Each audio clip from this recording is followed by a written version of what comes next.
talk a little bit about your own perceptions of where we're at today, and then maybe lead in a bit about how can a business degree prime people to be ready for all this topsy-turvy change that's going on?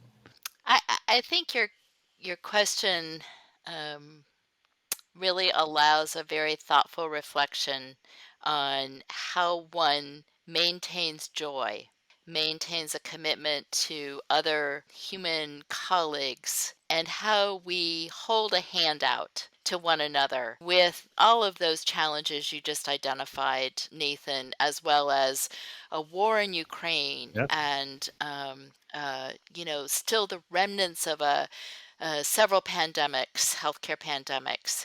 And so I think that I'm going to bring in one of the historic foundations of Saybrook at this point, and it's our humanistic foundation. It starts with me, the person, but then it also quickly goes to you and I talking, and then the conversation that we have in larger faculty and student bodies.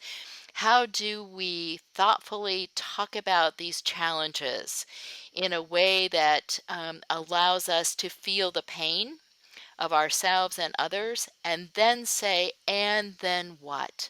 How can we, the poet on an island just north of where I live, Whidbey Island, David White says, how can we have beautiful conversations in the middle of distress? And so that takes us then right to our human way of accounting for what's going on, but it then takes us right to business.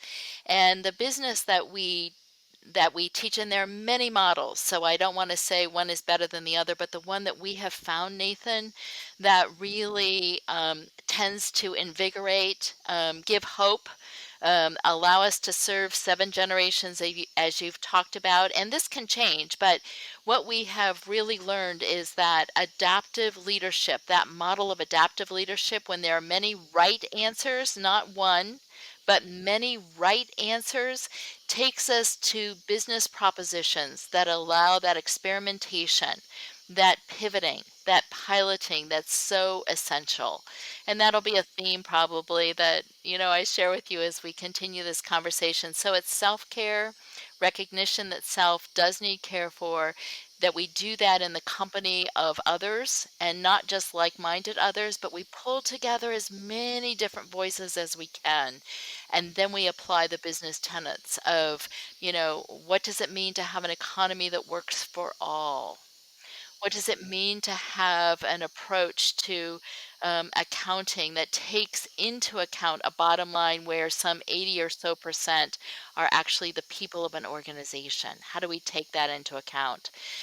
So that's where I see again, perhaps the image of a coin, people and process, people and business processes coupled together.